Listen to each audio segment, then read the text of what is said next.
What's up, y'all? It's Miles the Millennial, And it's your boy Rex Howard Jr. and this is Let's Talk Like Men, the podcast where we have real conversations about real topics to give real advice to men like you everywhere. Yes, sir. Man, we're back today. This is part 3 of our masculine leadership series. Super excited for this one, Rex. How you feeling? Man, I'm blessed. It's something about today, man, that got me Yeah. feeling really good. I was listening to my little worship music in the car. Had a really good session this morning, and on top of that, like I said before, it's my ladies. It's our anniversary today, That's a beautiful thing, so I'm man. super geeked. How you feeling, man? I'm feeling wonderful, man. I was up early. Man. I got up at like 5:30 in the morning because I was gonna go fishing this morning. Okay. Didn't end up going. My girl was tired. My boy was tired. Everybody I was going with, they were too tired. So I was like, okay, I'm gonna make something productive out of this. So I Right. decided to get up, go to the gym. I usually go in the evenings. Yes, I'm like, man, sir. let's do a morning workout. Then I went and did a good mile run. Got my day started. I'm feeling Sheesh. awakened. I'm feeling alive. I'm in the spirit. So I'm excited. Let's get it, man. All right, so today we're going to be talking about the characteristics, or no, the consequences Yeah. of poor masculine leadership. Yes, sir. So very excited about this because the first 2 episodes, we first gave the characteristics Yes, of a sir. good leader for a man. The second episode, we talked about how to lead as a man. We Yes, gave you guys some sir. tangibles. Now we're going to talk about the flip side of it. When Yeah. you're not leading, when you're not walking in your masculine purpose the way you should, what are the consequences in your life and to the people around you that will come? So Yes, without sir. further ado, Hey, let's let's talk talk like like men. men. All right, man. So look, let's hop right into our hot topic for the day. Perfect. So the question I have for you, Miles, is should you stay in a relationship after a partner has cheated? Yeah, this is a good one. And I think the answer varies based on individual people. And I Right. think people need to do an evaluation of themselves first. Right. So if you are somebody who knows that if somebody does that to you, you're not going to be able to move past it down the road.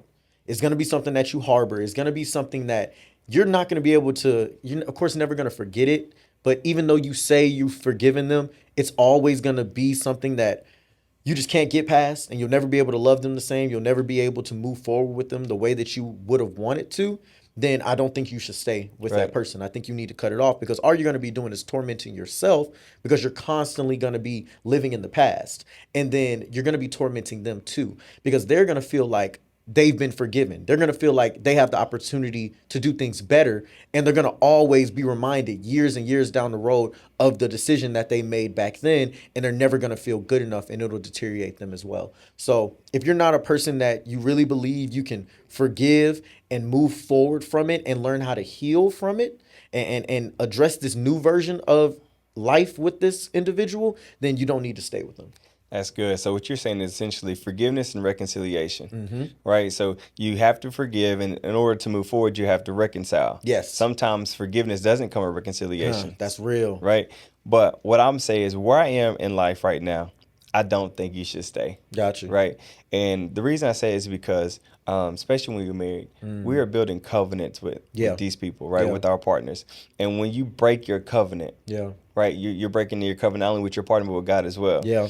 And what I did this morning, I was kind of reading my Bible, and I came across a couple different verses where God mentioned adultery, right? That I want Yep. to share with you.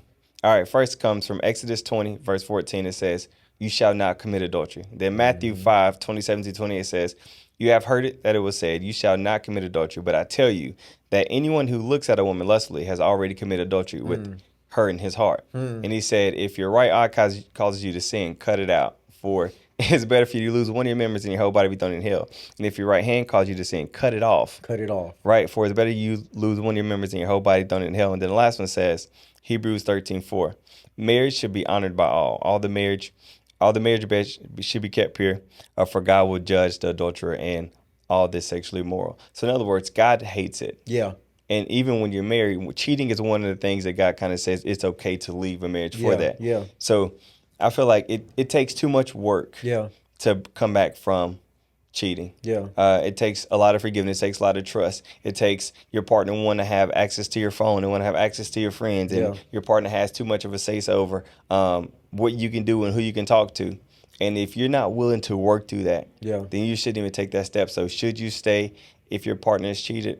If you feel like you have it in you to forgive and reconcile, then you can take that step. Just know it's going to take a lot of work. Yeah. But if you know you don't have that in you, Yeah. then no. And people have to know the risk that they're taking. 100%. Right? Because once somebody's gone down that road before, what's to say they won't go down it again? 100%. And so you have to really evaluate this person on a very deep level Right. and say, what do I truly believe about the person they have shown me to be up until this point? 100%. Do I believe that this is a one time thing, a lapse in judgment, a mistake that they made? Or do I believe that this is a deeper revelation of their character?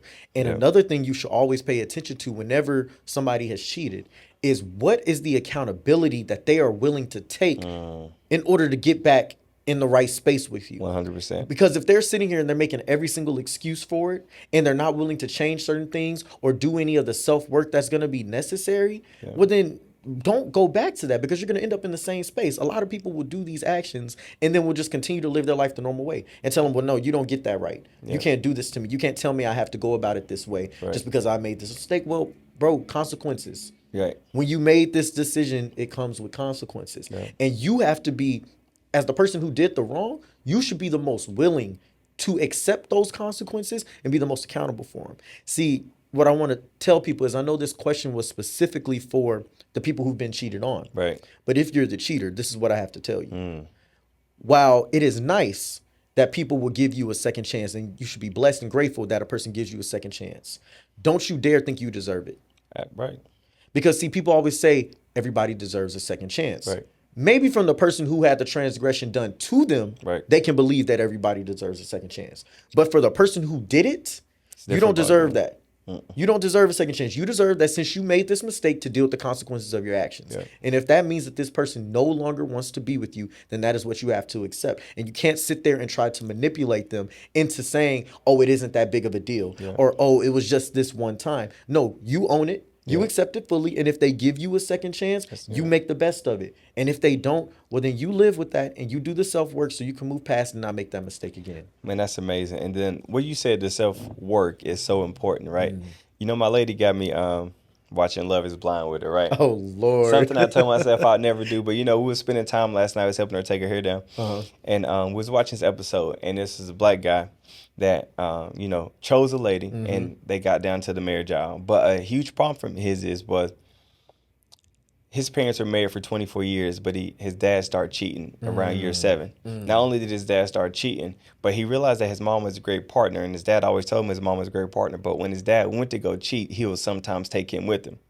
whoa, Right. So with that being the case, one thing he kept reiterating to his partner is, I feel like there's certain things in me that are broken, and I feel like I can't be the right husband for you because I feel like the things that are in my dad are also in me. yeah, Right. And so when they got down to the aisle, and she said, I do, but he said, I can't do. He said, it wouldn't be responsible of me to say I do, when I know that I'm not 100% ready to be a husband because of the things that I have yet to address. Right. So back to the self work. If you know that you come from an environment of cheaters, you come from an environment where people will push cheating, or you listen to music all the time that people push cheating, Yeah. then you know it can be issues for you. But if you do the work and you address that work, then you can get to the other side. That's real. And if you are the person that cheated once, I want you to really ask yourself, why did I do it? Yeah. Is it because I wasn't receiving something from my partner? Is Yeah. it because I just needed validation from the world? Is it because there's some childhood trauma that I didn't address that may be a direct correlation to why I cheated? Yeah. I really want you to do the work, because if you don't do the work and you continue to bounce around from relationship to relationship, you're going to still cheat. You're gonna do it again. regardless. Yeah. Right. So yeah, that's what I want to share with that, man. I mean, cheating at the end of the day is an internal decision, Right. and an internal conflict. No Right. matter what the partner has done to you, Right. it is your choice whether you go about it the way that you're going about it, right? If you feel neglected, you can communicate your neglect. If you feel betrayed, whatever it is, you have a choice about staying in that relationship and going through that, or walking away and being able to go do whatever it is that you want to do and not cheat on that person. It is a choice at the end of the day. And so it is always a reflection of you more than it is a reflection of your partner and whatever they've done to you. Right. People do bad things to us every single day. People are rude to us when they cut us off in traffic. People may not say thank you when you hold the door for them. But you have a choice in how you respond to that. 100%. Why is it that you don't smack the mess out of that person whenever they don't say thank you to you? Because you know it's not worth it. Yep. You have that same choice when it comes to dealing with somebody outside of your relationship, whether you're going to go down that road or whether you're not. So I never am going to sit there and blame the person who got cheated on for what happened. You can definitely play a part in it, Right. but you're not the reason why they made that decision. They made that decision because of their own problems and issues that they need to work through. That's good. Last thing I'll say is this: having a conversation with my lady's dad, he said to me, very traditional man, by Yeah. the way. He said, "I don't understand why people get so heartbroken in boyfriend and girlfriend relationships because you can leave at any time." He was like, "Why cheat if there's no covenant a Yeah. part of it? Why cheat when there's no when Finances, right none of that. when nothing is attached? Yeah. You could easily remove yourself from that thing." Yeah. So, and then a lot of times people cheat and then they make the decision to marry. Yeah. They've already showed you who they were. Yeah. So he said, essentially, if you are dating and you see something or flaws in this person that you know is goes against your values, it goes against what you want, then that's the time to leave versus waiting to see if they're going to change. That's real. So, but that's that, man. That's powerful, man. All right. Well, that's that on that topic. We just went in. So we're gonna move on to our main topic Yes, now. sir. So the consequences of being a poor leader as a man, right? So Rex, what is your point number one? What is the first consequence that happens when there are not men that are leading? Man, so you face your partner to take on a role that was never meant to be theirs. Oh, Right. So, going back to the Bible, God made Adam, right? Well, there's God, there's man, there's woman, then there's kids, right? He put us in a leadership role for a reason. He Yeah. gave us work to do for a reason. He made us a provider for a reason. And if I'm doing all these things, but if I'm not doing these things, if I'm not executing, then I'm going to force you to do these things. I'm going to force you to step into the role of taking care of the family. I'm going to force you to step into the role of providing. Yeah. Or I'm going to force you to step into a more masculine role. Yeah. And it's going to be hard for me to receive the feminine energy from you if I'm putting you in a position to not give it back to me, right? One thing that stood out to me that my lady said was, she said, "Babe, when I'm with you, I don't have to think. I don't Yeah. have to think." She was just like, it's almost like I'm not aware of certain things that's going on around me because I know you're aware of them. I don't have to make too many decisions because I know you're going to make certain decisions. Yeah. She was like, I'm conscious of everything, but because I'm so comfortable with you and because I respect you and I feel so safe, and I love your leadership, I don't have to think. But when you put your woman in a position to have to think, Yeah. to have an opinion on every single thing, to lead in areas that she's not necessarily supposed to be leading in, then you are creating dysfunction for your relationship. Yeah. That's real. Man, that's that's so powerful because there are a lot of times where you get this energy as a man, and especially when you're growing up and you're dealing with women for the first time, you come across women who don't know how to relinquish power, Yep. right? They don't know how to relinquish certain decisions. They have to have a say in everything. They have to be the one governing everything, or else they're too concerned, they're too anxious, they're too worried about what's going on. Yep. And it's a tough thing. And oftentimes, what you see is because they've had to walk in their masculine way too long. Yep. And so it's hard. That's the way they've learned is the safest way to be, is with their hands on everything. Yep. And it's tough for them to be able to come out of that. But it is possible, right? And I'm a testament to that with me and my girlfriend. We've gone through those exact roles where she's had to always take care of herself, provide for herself from a very early age. Yep. She's always had to be very independent. And that was something that for me, coming from a household, my parents have been together for 30 years now. It's like I've never had to experience a woman that was has so much input, has so much opinion about things that I just felt like weren't even that big of a deal. Like, Right. hey, this is what we're gonna do. We'll be cool, right? But over time, we've been together 5 years. Over the time, I continuously see her become more and more feminine, more and more submissive in That's a way good. that she trusts, right? Not because she's forced to be that way, but because she realizes it's okay. Right. I can trust that he can take care of this. I can trust that I don't have to call my papa to take care of this Yeah. for me. Miles can do it, right? When you get to that point, man, that's the best feeling as a man. Yes, sir. When you know you're the first person she's calling when something happens, Yep. she trusts your leadership. She trusts. When you know that anything that goes down about her day that she's dealing with, that's the person I'm calling. Yeah. When you become that role, bro, it's a lot of responsibility. It is. But it's a beautiful place to be because you have a woman who trusts you. She is walking in her feminine more and more with you. And so if you have a girl and she's had to play that role for a while, understand that it's not that it's something she can't change. Yep. But you're going to have to be the type of man that, one, has the emotional strength to deal with the way it's going to make you feel. Yep. And two, you have to be in a place in terms of your ability to provide that safety and security for her that will allow her to start breaking down those barriers. That's good. And if that responsibility is too much for you, Don't do it. you need some more developing, Yep. right? You need to go through a little bit more trials and Yep. tribulations. You need a little bit more perseverance, Yep. because in order to lead a family, to lead a woman, to be a husband, to be a leader of any form in any realm, you're going to have to Yeah. do those things. And one thing I want to say, this is something that's always been on my mind that I think people mistake about the realities of even being an effective leader, being an effective husband, and having a submissive and feminine wife. That does not mean there's not going to be moments where she's going to be a little, Right. shaken. Right. There's going to be some moments of uncertainty that she might have. Right.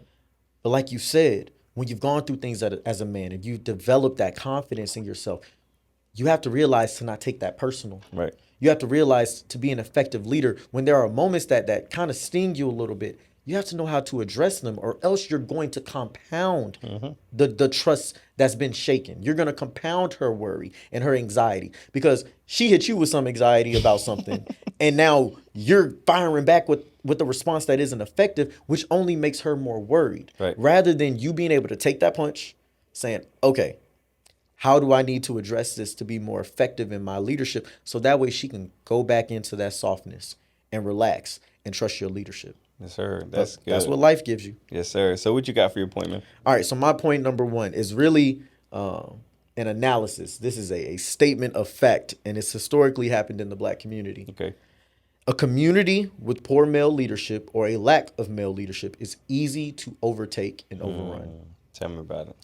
So I'm going to just throw out a statistic real quick. They did a study in 2011 on poverty, right? And the type of households that poverty is really like prevalent in. 47% of households that had only the woman in there leading it were in poverty. That was 4 times more than the national average for households that had man and woman in them leading it. Crazy. Okay. You move on from that. What happens when you live in poverty? Impoverished communities are the most likely to be on government assistance Yep. and the most likely to have the worst educational opportunities. Yeah. You follow that up with kids, then in those circumstances are forced to have to be adults Yep. way too soon. Yep. They're forced to have to take on roles that they're not supposed to be in that moment. And they have to give up their dreams. They have to give up their hobbies, their talents, and their skills to go start paying bills at 16 years old. They don't get to go off to college somewhere else because the family needs them to take care of them. They have to stay behind all the activities that they want to do because their little siblings need somebody to babysit. Yep. Right? When there's no male leadership in it, you're dooming your families and your communities to poverty, which is then going to doom your kids to having to give up their lives to take care of somebody else. Yep. So we need male leadership because when you have strong men in communities, it is not easy, nor is it something that they want to do to come and overtake them. We've seen this in the black community where the black man has been pushed so far out of the household, partially by his own decisions, partially by the government Yep. and what they've done and instilled in the communities to tear black men away from black women. But at the end of the day, that lack of men being in those households has harmed the black community in ways that we're still trying to recover from actively at this moment. That's so good. And you know what's crazy is you talking about my life, Damn, bro. right? Growing up in poverty, my parents got married very young, very early, and they also got divorced very early, right? So my dad left the house probably when I was in like 5th grade. And you talking about stepping into those roles. My mama telling me, you the man of the house now. Bro. Feel me? You're the man of the house now, right? So you want to make sure that your brothers are good. You want to make sure that your sisters are good. You want to make sure that you're supervising in certain ways. You want to make sure that maybe I got to miss out on certain things because I do have to stay and watch my siblings. I do have to stay and make sure I'm cleaning up more. I do have to stay. And I remember very vividly, like, there was times where I know my mom worked 12-hour shifts. Yeah. She'll go to work at 6 a.m. And I remember, like, she'll make this real big dinner before she go to work, and nobody would clean up the kitchen. And having to stay up the latest, put my music in and then actually just clean up, just picking up those roles. Yeah. And then, my it's going to stay with my dad's on the weekends, but that was just the weekends. Coming back home and having to step back into that role again. Mm. And then you have so many other people in the community that you become influenced by Yeah. because of the lack of male leadership, Yeah. because there's not an active father presence in the house. So that's amazing what you just said. Rex, this is extremely ironic. I want to say it was yesterday or the day before I was thinking of that concept of you're the man of the house, Yep. right? That's something that gets said to young boys, all of us at some point, Yep. right? See, the difference was for me being in a household where they were together. That was a fun moment for me. When my pops would tell me, "You're the man of the house till I Yeah. get back. Yeah. You know, I'm gonna be at work the rest of the day, but I'll be back. You're the man of the house." That made me feel good. I wanted to act like my dad. Yeah. You know what I'm saying? I wanted to go mow the lawn or go fix something in the house, whatever it was. It gave me confidence. It gave me an opportunity. I loved that responsibility because it wasn't something I was forced to live in and really take on at such an early age. It was a privilege. It was an opportunity. Yeah. But when you don't come from those type of households, it is a job. Yeah. You are giving a role, just like we said that women, when they're given that role, it forces them to be in a position they're not supposed to be in. Kids are then forced to be in a position they're not meant to be in when the father is not in the house and he's not doing his job there. Yeah. When you don't have that man in that home, now that boy has to become a man way before he's ready for it. And then we wonder why we get broken men Yeah. who don't feel like they ever got a chance to feel love the way that they needed to feel it, to express things the way they needed to express it. Well, it's because you made them become an adult before they were even developed enough to be there. And then on top of that, you work because you have to, not because you want to. Mm-hmm. Right. I know a lot of 16-year-olds get jobs because they want to go to a certain place on the weekends. They Yeah. want to have a little extra money in their Yeah. pocket. But when you helping to contribute to the home, it's a different ball game. And when you see your mom lacking or you see your mom needs some help financially, you want to step into that role. Yep. But that wasn't your responsibility. At all. It's never your responsibility. So I know having a lot of conversations with people, especially my partner, I pride myself on jumping off the porch at 17, 18, never coming back home. But at the same time, although that helped me become more autonomous and more independent, it also made me view people that leaned on family as a crutch. Yeah. Like, oh, you're not a man yet. What Right. you doing? But I had to realize that's also my weakness. Exactly. Yeah. Right. Because I didn't have the people to lean on Yep. like I wanted to. Yeah. I felt like I had to make it happen. I had to go make some money. I'm almost always in survival mode. Yep. And how can you learn how to thrive if your whole life you've seen survival and then you've had to learn how to survive? Exactly. So man, that's good. But we're going to be on this one for a minute because I got something to say Go too. ahead, drop it. You talk about taking on these roles, right? You early, you're young, you're taking on these roles, and as you become a man, that's just how you know to move. Yeah. I had a conversation with a couple of my partners. We were out at a bar. We were having a good time, and like we talked about, when you start getting some alcohol in your system, Yeah. people speak their minds. And one of the things that they both brought up was like the expenses of having a girlfriend. Yep. Right? And I understand that because when you got a girlfriend, everything costs more. Yeah. Everything. And it's not double, it's probably triple. So Yeah. just talking to them about this, like, I gotta pay for this, I gotta pay for that. And it was all these different things. And I asked them, I said, who told you that you had to pay this? Yeah. Like, who put this expectation on you Yep. that it was your responsibility as a young 20-year-old to take care of every single thing in her life, and she's not even your wife yet? Right. And I told them, I was like, it's no shame against that, because it's great that y'all want to be providers, that you want her to be safe and feel good. But you're forsaking your financial journey Yeah. because you feel like you're supposed to fulfill this role that you're not even in the covenant to be doing. Right. Because you feel like it's going to make you more of a man. It's going to make you feel good about yourself because you think that she looks at you a certain way. Yeah. That's coming from a broken place. Yeah. You're providing from a broken place. And both of them said the same thing. I mean, that's the way I've had to be my whole life. Yeah. I've had to take on this role of taking care of the women in my life. And so I thought that's just what I had to do. And it's like, bro, it's not that it's not something that you have to do or can't do. The reality of this is, it's not something that you should be forced Right. to do. And when you're doing it out of force because you feel like, if I don't do it, I ain't no man, Right. it's going to tear you down. Mentally, you're not going to be in the space to have the vigor, the excitement, the passion, the purpose, and the love behind it that you need. And it's going to wear you down. Eventually, you're going to start to resent her because every time you turn around, you're going to be like, bro, you wearing down my pockets. I'm spending some money. And you don't want to have to look at your partner as, not to say a liability, but you don't want to see them as, every single time I see you, I'm spending money. Exactly. Like you're a burden. right? Every Yeah. time I see you spending money. And it reminds me of like something, a message I want to share to the men. So if you're Mm-hmm. watching this and you feel like you have to pay for certain things all the time, right? You Mm-hmm. feel like you have this responsibility.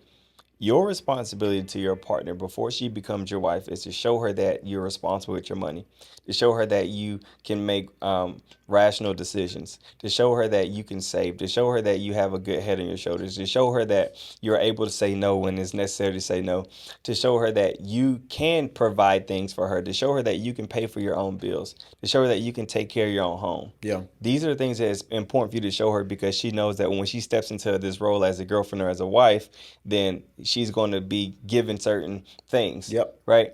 But as a boyfriend and girlfriend, it's not your responsibility It's to, not. to fully fund, to fully provide for Mm-hmm. anybody, Yep. right? That can just walk away until you create that covenant. That God said when you are married, Yes. He right? don't mention boyfriend or Right. Yeah. girlfriend. You from when you are married, he said you make sure she has everything she needs Yeah. to fully flourish under him. Yeah. Right. There's sacrifices, there's love, there's commitment, there's so much that comes with that. But when you are boyfriend or girlfriend, Yeah. right, there is nothing that says this is a mandatory role. Bro, we in the pocket right now. We in the pocket right now. So last thing, and then we're gonna move Say forward. All less. right. A woman, something Rex just said, is a point that I live by. A woman will respect you more for your no than she will for your yes. Right. The man who always says yes Yeah. is not the one that she trusts, Right. because that doesn't show the ability to make the tough decisions. Because there are a lot of times that your woman's going to ask you for some things that just don't need to be done right now. Right. Whether that's financially, emotionally, from a fun, recreational perspective, whatever it is. She's just out living, right? She wants to enjoy herself. And so she may want some things that do not make sense or that should not be priorities. But if you say yes to everything and it winds up putting you guys in a hole, how can she trust you? You're supposed to be the one that's steering the ship to say, this is not the route we need to take right now. Right. We got to say no right now. So that way later we can get to it, but we won't harm ourselves in the process of doing it. The better you get at saying no, the more she will trust you. She sees in that, even if she does not like it, she'll be upset in that moment. Well, I just don't understand. Well, I this, well, I that. That's okay. Yeah. And that's your role as a father. There were so many times when I was growing up that I didn't understand why my dad was saying no all the time. Yeah. I want to go to this party. I want to go to this sleepover. I want to do this particular thing. But my dad knew. He was seeing things down the road that my mom was probably okay with us having fun with that. My sister Right. and myself, we didn't care. We were just kids, right? Our outlook wasn't showing us the dangers that were in the area. And then when we grow up, we find out that, oh, the first time my friend smoked weed was at that sleepover that we were going to go to. Yeah. The first time this person got touched inappropriately was at that party that they went to. You start realizing why that no was so important. Yeah. Because it guards you from certain things. It protects your family. And that's real leadership. That's the role of a man. Don't be afraid to say no. Get comfortable with saying no, because it'll make your yes more valuable as well. When you Absolutely. do say yes, she knows, okay, it's on. Absolutely. And on the flip side of that, I'm gonna show you what I saw and I witnessed growing up. There were men that would come into, lives of the women in my family, right? That were money forward, Yeah. right? They were flashy, whether they sold drugs, whether they had a big job, or whether they just had a really big name for themselves, right? And because there was money forward, and that's how they showed themselves. The women in my family loved that, Yeah. and they never said no Mm. to money, right? Mm. So, but when no came, Yeah. the women in my family didn't know how to respond to that. Yep. So they acted irrational. Yeah. That was like, well, if you don't want to help or if you can't give me what I want, then you can go. Yeah. And then you start hearing that I don't need a man for nothing, Yeah. Yeah. right? Knowing that we all need each other. Mm-hmm. But that's what I saw. And then not only did I see that, but the younger girls in the community picked up on those same habits. Mm-hmm. They found men that were money forward, but the Yep. minute their money got short or they just said no to something, the backlash from that Yep. was nuts. Dog, I don't even know if we're gonna get through all three of these points today, man, because we're really here, man. Yeah. One of my least favorite things, and we're gonna do an episode about this, about our pet peeves Okay. for women. That's gonna be a good one. But one of my least favorite things, man, is when you see what a person is posting, right? And especially when I see a woman and all she's posting is about how a man need to take care of her. Yeah. You know, cash at me this if you want to talk to me. My time is money. This, that, and that. And it's like, first off, I blame men for Right. this because it's you dudes out here that have a lack of self worth that use your money to be your value. Right. Right? You mistake that. And you think that your account is what's going to show how high value you are of a man, quote unquote. So it's our fault for creating that environment. Like you said, you coming with the money first. And so, Right. especially when a woman feels like she's in need of that money or she's been struggling in life and having to take care for herself, she's going to love that. Right. But then what ends up happening, like you said, is women start to mistake money with love. That when you're giving me money, that means you love me. And the reality of it is, it couldn't be nothing other source. It could be completely opposite. Right. I can give money to somebody on the street that I don't know for a can of paint. Absolutely. The difference is when I love you, I will make the right decision for us. Whether that's something that's going to make you happy in this moment or that you might be a little upset with. Whether that means I'm going to give you this money to go shopping or say, hey, baby, we don't have the money to go spend on that right now. The Absolutely. kids have to go get this. We got to take care of this medical bill. You know, we have this investment coming up. It's a no. Yeah. But that is the role of a man. Yeah. When we talk about why men are so important, it's because we're the ones that can take the emotional blow of not being able to do something in that moment, of being told no, and can still think clear. With women, that's a very tough thing for them to be able to do because a lot of time no gets associated with a lack of love if they haven't experienced it before. Absolutely. And that's why you need to lead off with a woman being disciplined. Because that way she can fall in love with you for the way that you say no and the way you say yes, rather than just because you a yes man. That's good. And for women, if you have a good man in your life that's leading, right? Be mindful and very careful of how you respond to his no. It'll tell us everything. Be mindful and be careful of how you respond to his no. Because just like women, we all need love, but more so men need respect. Yeah. So if you respond in ways that show him that you don't need him, or show him that you don't respect him, or show him that if you say, well, if you don't give it to me, I'm going to get it from somebody else. If there's threats that come behind that, right? That's not going to make a man want to do more. Exactly. Right? And if a man does try to do more because of that, he's not doing it out of love. He's doing it out of fear. Yes. He doesn't want to lose you. And if a man is operating in fear, then Rex? then you're talking about a man that's walking on eggshells. Yeah.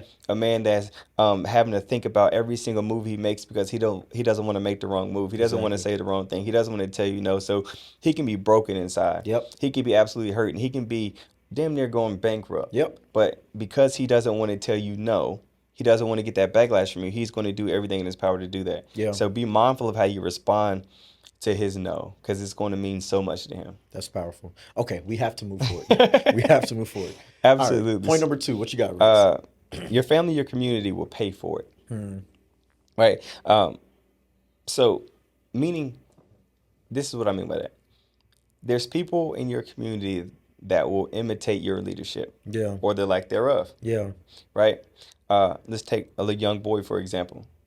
If I see my dad cheat, I'm going to think cheating is cool. If I see my dad drinking all the time, I'm going to think drinking is acceptable. Yeah. If I see my dad calling my mom a B word or just the women in the community the B word, then I'm going to think, oh, that's a norm. It's cool to do that. Yeah. Right? If I see my dad sag his pants, or if I see my dad smoke, if I see my dad carry himself in a way that's unprofessional, then that is my norm. Right? But if you create that as your new norm, then you're creating broken men already. Yeah. You're creating men that has poor leadership. You're creating men that won't be able to sustain a relationship. You're creating men that won't be able to hold themselves accountable. You're creating men that can't be trusted with money, or can't be trusted with a wife, or can't be trusted with family, because they're not going to know how to handle it. But because that's their norm, they don't know anything else. Yeah. So the people in the community is going to pay for it. There's a quote that says, sometimes it takes for one person to make it to believe that, for other people to believe that they can make it. So it's important that you pick up on these leadership qualities. It's important that you try to do things outside the norm. It's important that you put yourself around the right people that are showing you the right things, because if not, you are going to follow your father's lead. It's crucial. Right? I remember back in 2017 when I was pledging. I had a couple of frat brothers ask me, Rex, would you ever cheat? And my answer was no, because um, I saw my dad do it, and I feel like if I started, I wouldn't be able to stop because it's in me. It's in you. It's in me. Now Yeah. it's just my thought process without going to therapy, without reading personal development books. That was just my thought process, right? And that's just the story. That's what happens. You pay for it. Your son pays for it. The kids pay Hmm. for it. So yeah, that's what I'm gonna say with that. That's powerful. I don't want to belabor the point, but I'll just throw in like my dad's biggest lesson, like not even biggest lesson, but one thing my dad used to always tell us. He always told me and my sister, be careful with alcohol Hmm. because alcoholism runs in your family. Yep. Like it is very easy for you to fall into the trap of enjoying it a little too much and realizing that it's too regularly a part of your life. And I think of that same way when you talk about cheating or any other behavior. It's not just something that you grow up watching. These things can be, and this has been proven in studies, it can literally become translated into your DNA. 100%. It can be a part of your actual genetic coding that you are predisposed to this particular thing, to have Yep. an affinity for this particular action or substance. Yep. And those are include behaviors, right? So whether that's your spending habits, whether that's your loyalty and your trust, violence, Yep. all these things can be translated to you from the people before you. And that's why it's important to know where you come from. Yep. So that way you can go get the help and be conscious of what you might run into that may be boundaries in your life. So That's that's good. real. Man, that's real good. So, I don't want to, let's not stay here too long. What you got Right. for your point number two, All man? right. So point number two, it leads to the deterioration of the next generation of kids. That's good. Right. So we'll just use a few examples here. Okay. One of the things you get when you have poor masculine leadership in a community is increased violence. Why do you have that? Because you have a bunch of young men with a whole lot of testosterone and a whole lot of emotions that do not know how to self regulate. Yep. They've never had to have that father in the household that when they got mad and got booked, Pops had to step in and let them know, Yep. you need to calm down. Yep. By the time he was 12, 13 years old, he was bigger than mom. Nobody in the house could tell him anything. So he Yep. gets out into the world and he believes that he can move that way Yep. and do whatever he wants to do. And so he fights all the time, right? His response to any form of conflict is let me be violent in my actions. That's the only way I know how to express these emotions because there was no man that was leading the household that could reel him in. Second thing that you see, decreased grit and determination. When there's no man in the household, this is what happens. Mothers love to save. Yep. When you get a boo boo, you don't run to dad, you ran to mom, Yep. right? Mom's gonna kiss it and make it feel better. She'll rub it, whatever, give you a hug. Moms do not want to see their children put in harm's way. Yep.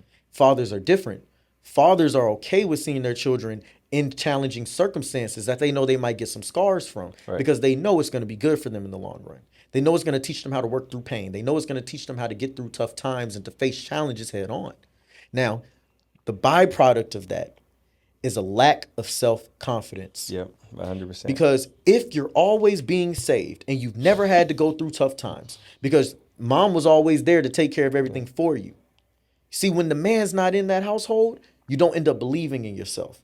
You have a lot of stuff that I see so many people where their father is not in the household and they grow up being the people that have a lot of self doubt and self confidence issues because I've never been through anything. Yep. Like mom was always there to take care of it. I never had to struggle through something by myself, get through it by myself. And when I ran to my parents, they told me, no, no, Yep. you're gonna have to figure this out. Like I know deep down, if I called my mom when I was in college and I had made bad decisions with my money and it was broke, if I called my mom and asked her, Mom, can you send me a couple $100? She'll do You it. know, I ran out my money. She'll send me that money. Absolutely. My dad pick up that phone. Well, looks like you're gonna be eating bread and weenies. You're gonna be eating out that cafeteria. Won't be going to no parties, it sound like, because you're the one who made that decision. And you need to learn it now. See, fathers are very big on that. I need you to learn this lesson right now. I need you to go through this struggle. I need you to go through a little bit of pain Yep. so you can learn the lesson now. When you're an adult, you won't make this mistake again. Man. So when you don't have fathers and you have poor masculine leadership around, you get increased violence in communities. You get children that do not have determination and grit. They do not know how to work hard. Yep. And you get individuals who lack self-confidence in themselves because they've never had to persevere through struggle. Man, that's so good. And it reminds me of a lot of clients that I have now, right? That their parents do everything for them. Yeah. And I have a client specifically, his parents, he made some decisions he wasn't supposed to make, and his parents said, "All right, well, you're grown now. You're Yeah. making grown decisions. You got 6 months to leave." Hmm. He was like, his world was in shambles. How could you do this to me? How could you? You never taught me anything, Mm. right? But you get that when you're not faced with anything, when you don't have any responsibilities, when you're not put in a position to lead or put in a position to fail. Yeah. And it takes me back to um, I had this 1998 Cadillac DeVille, right? Ooh. And I'm talking about leather seats, sunroof, Yeah. heated seats. I'm boy, you couldn't tell me nothing, right? Um, but that bad boy would run hot all the time, Mm. right? And I remember one time I was taking one of my guys back to Chattanooga from Knoxville. It was an hour and 30-minute drive, but I realized at the 45-minute mark, it kept running hot. Yeah. So I kept 2 gallons of water in my trunk. Mm. I was like, you know what? This bad boy's overheating. I got to keep taking the cap off, pouring the water in there, letting it rest. And I told him, I'm going to have your people come pick you up. So his people met me halfway. And I remember that day, it took me 5 hours to get home. Wow. 5 hours to go 45 minutes, simply because every mile I had to stop, let the car cool down, pour the water in there. Wow. And then every exit, I had to get off on the exit to refill my gallon of waters up, right? And when I did that, I got home and my pops was pissed. Mm. Son, why didn't you call me? My mama, why didn't you call me?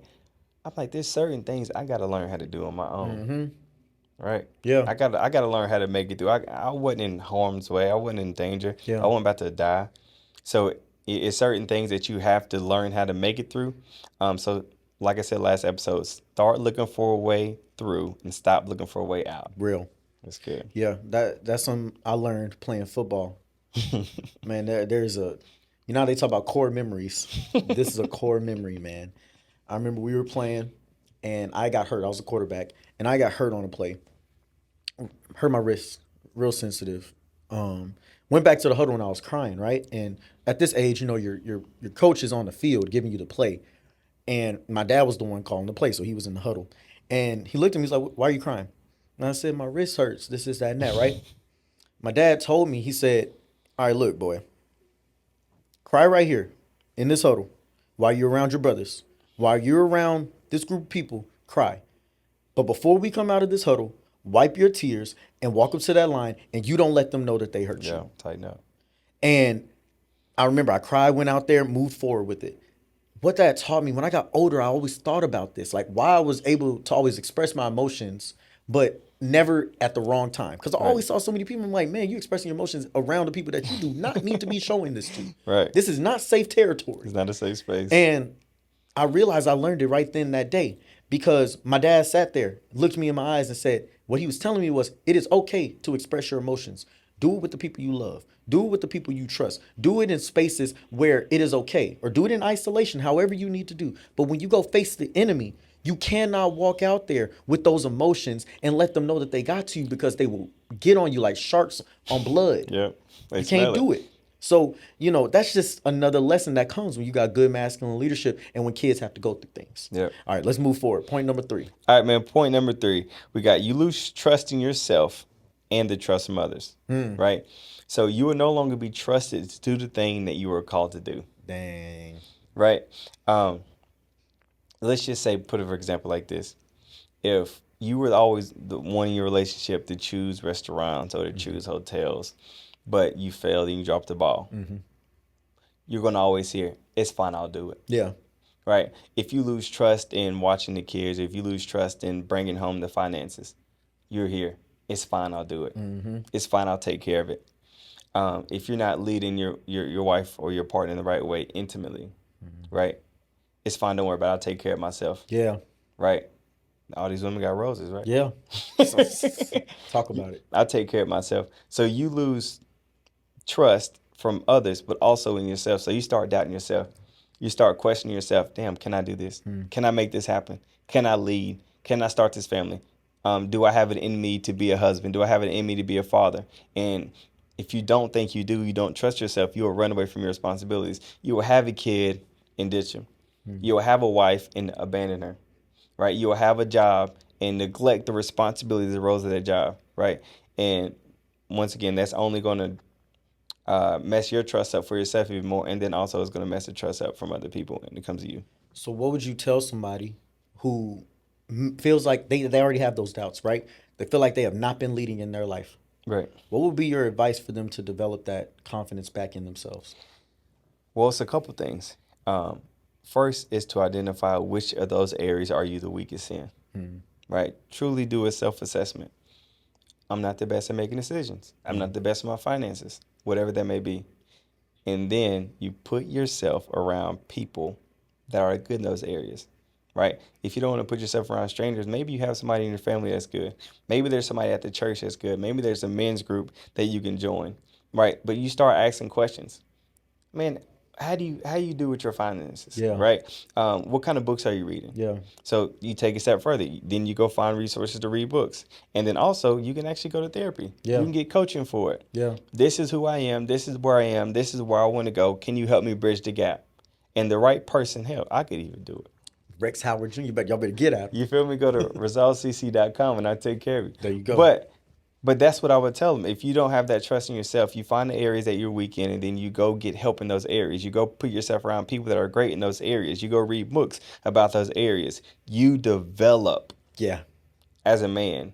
The best thing that you can do for your partner is be the best version of yourself that you could possibly be, and that is by using your resources and taking advantage of everything that you have around you. I love that, Rex. I don't have nothing to add. That Say was beautiful. Yes, sir. All right, what you got for your last one, man? All right. Point number 3. When there is poor male leadership, your sons will imitate a man they don't even know. Your daughters will search for a man they can't even find. Now talk to me more about Hey, that. bro, I got something for you. Goodness. All right. So let's talk about the sons first. No man around. Who do they start to imitate? The masculine figures in their community. Yep. And oftentimes, like we said already, when you look at those statistics, half of those households that don't have a man in them are in poverty. Yep. Which means you're around what type of men? Yep. Thugs, gangsters, Yep. hustlers, Yep. right? You're around cats that's probably breaking the law, not living a moral life, Yep. and they're imitating them. Or if they don't have those, they don't want to look to those, they're looking at the athletes. Yep. They're looking at the rappers. Yep. And they want to live by the code that they think those guys live on. So their expectations for life are all thrown off. The way that they start to carry themselves, the way that they start to present themselves to the world, the way they talk, the way they think, what they deem as important at a very young age ends up being imitated by men that they don't even know. That's good. It's not even going to be you because you're not leading. Why would your son follow your lead? He looks at you and he has nothing to be proud of. He looks at you and he sees nothing that he should emulate, especially if his mom or his sisters or anybody is in his ear and they're telling him, oh, your daddy ain't this, your daddy ain't that. Don't be like your pops, right? So when you're not around and you're not leading and you don't have your hand on your son, he will imitate another man. 100%. And you're probably not going to like what you get out of it. No. If the Lord bless you that there's a good man around that he imitates, cool. But more than likely, it's going to be something that creates an unprepared man as he becomes an adult, and he's going to have to recover from that. Now, let's talk about the daughters. A man they can't even find. So what ends up happening is when daughters can't look at their father and see all the things that they really need in a man, in their dad, they end up having standards that are either too low or too high. Yeah. Right? They either will settle for a man who has nothing going for him, but just because he's there, they'll deal with it. 100%. This man living off of her, he taking advantage of her, he cheat on her, he do any and everything but be a man. But he's there. My dad wasn't. And so her standards are so low that she'll settle.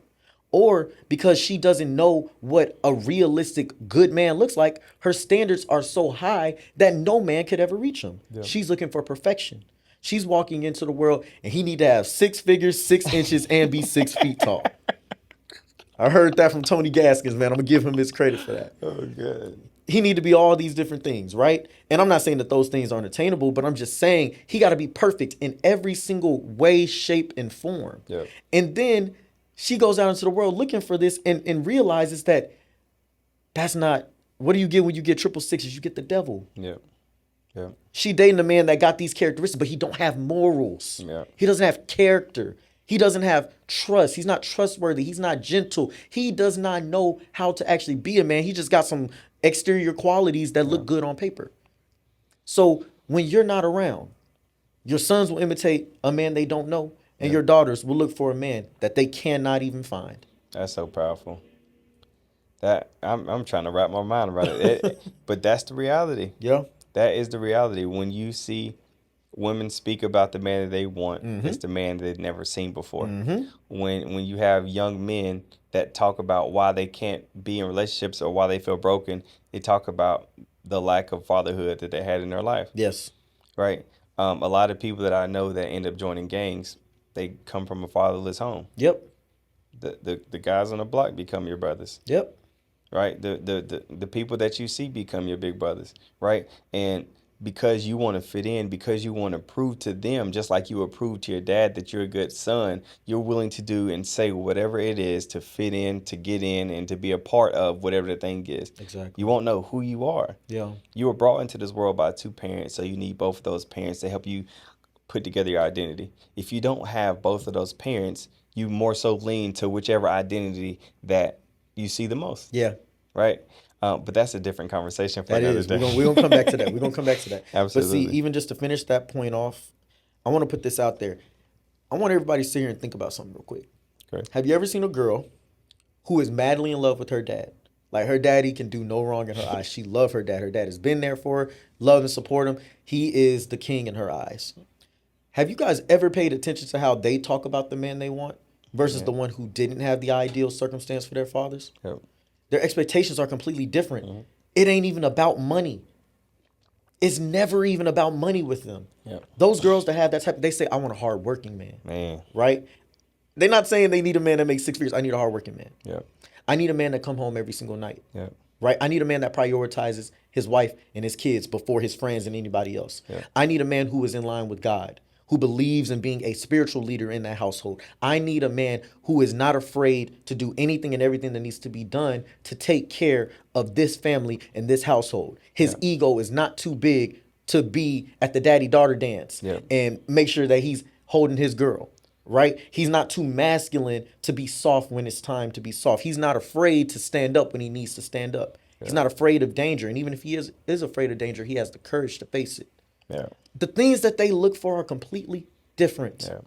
But the women who didn't have that, the very first two things you'll hear out their mouth, he got to be making some good money Yep. and he got to provide everything for me. Yep. I'm just, And the crazy thing is, my lady, before I met her, well, when I met her, only about a month and a half, 2 months in, she said, I want to share something with you. I said, what's up? She said, when I was single, I fasted and I journaled. And I journaled from the perspective of already having the thing that I wanted. And she said, she was like, thank God that I finally found a man that's hardworking. Thank God that I finally found a man that puts God first. Thank God that I finally found a man that's a leader. Thank God that I finally found a man that looks for solutions. Thank God I finally found a man that's patient with me and is calm with me, that learns how to communicate.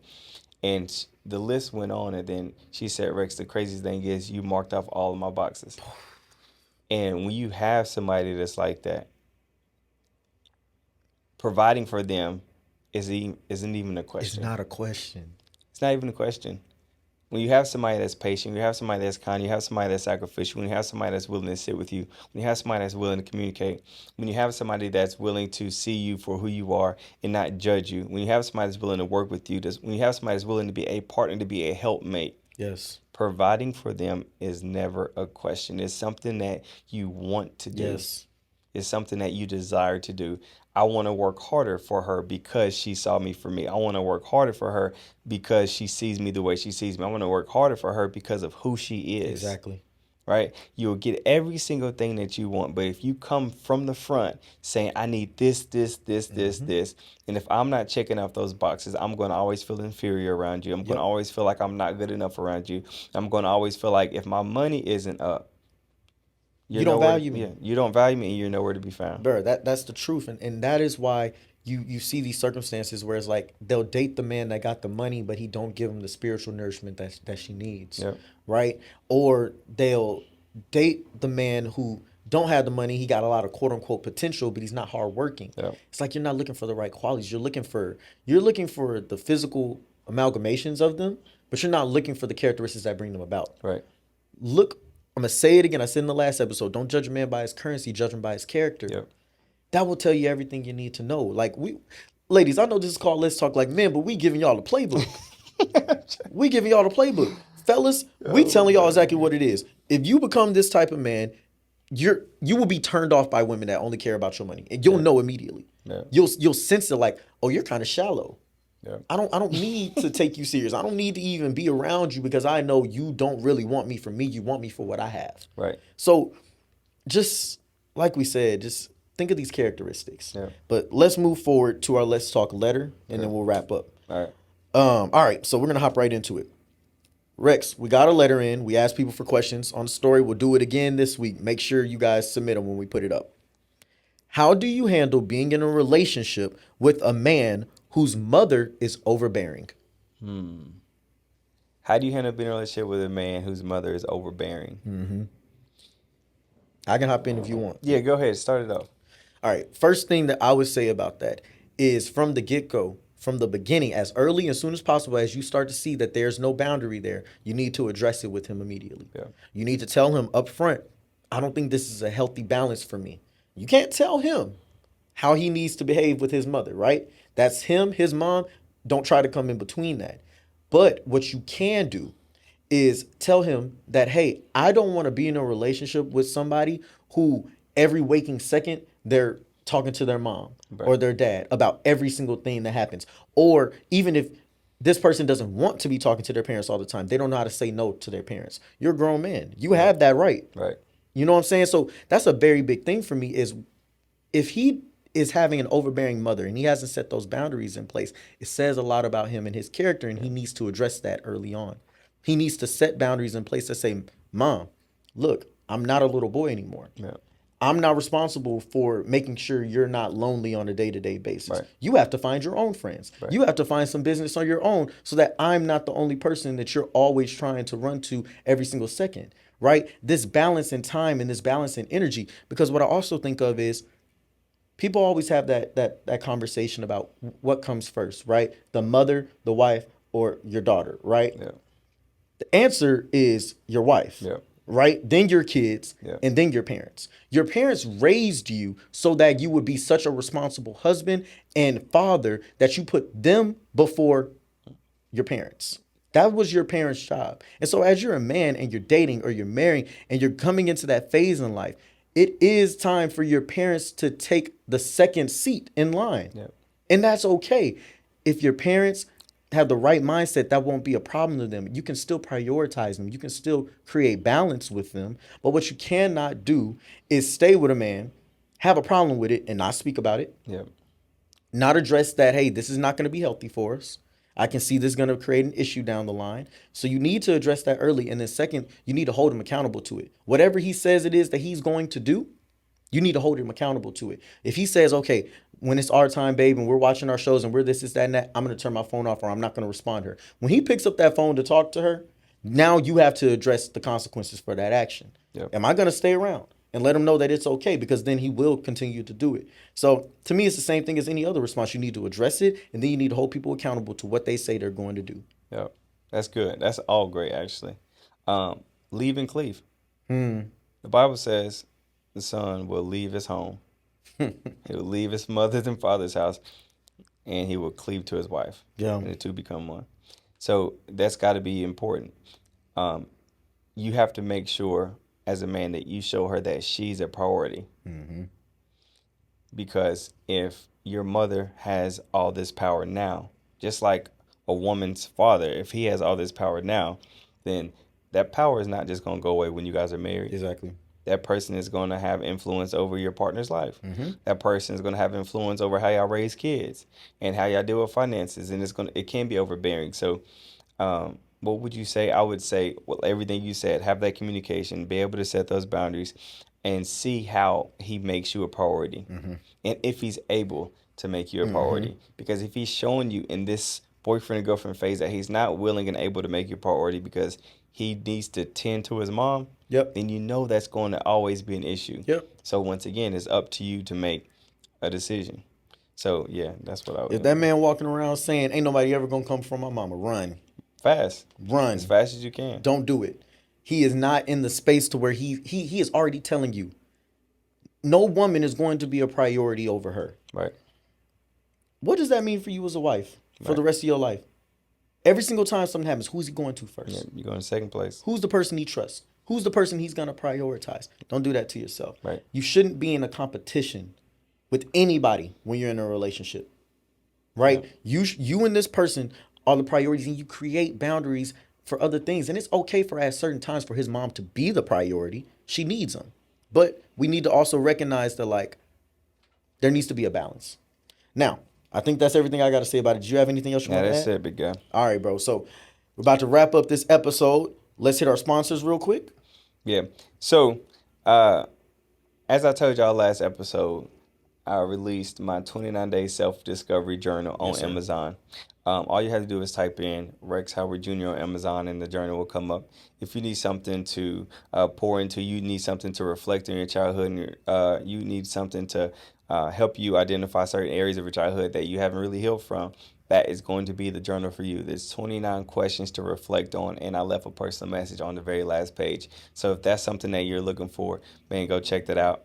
And also be looking forward to, I'm doing another 6 week men's coaching program that's going to be starting around April 15th. More information is going to be dropped soon on all of our pages. So make sure you follow us on all of our pages. Yes. My personal page, I am Rex Howard Jr., and on Let's Talk Like Men podcast on all platforms. Awesome, man. For me, we'll shout out OM2H Studios. You're looking for a place where you guys need to get these podcasts done, recorded perfectly, and shipped out to you within 48 hours, Yeah. man. This is the place you need to be. Best rates, best quality in the entire city of Houston. Also, Miles the Millennial, that's my platform. You guys know what I do. I'm a speaker and author. Just re-released my book. I want you guys to go buy it on TikTok Shop. I want to get the algorithm really pushing it. So, guys, grab you a copy. You can go to my TikTok page at Miles the Millennial, and you can buy it from there. Um, that's all I have, man. You have anything else? And that's it, man. We'll see y'all next week. All right, guys. Appreciate you. Don't make those mistakes. Yes, sir. Peace.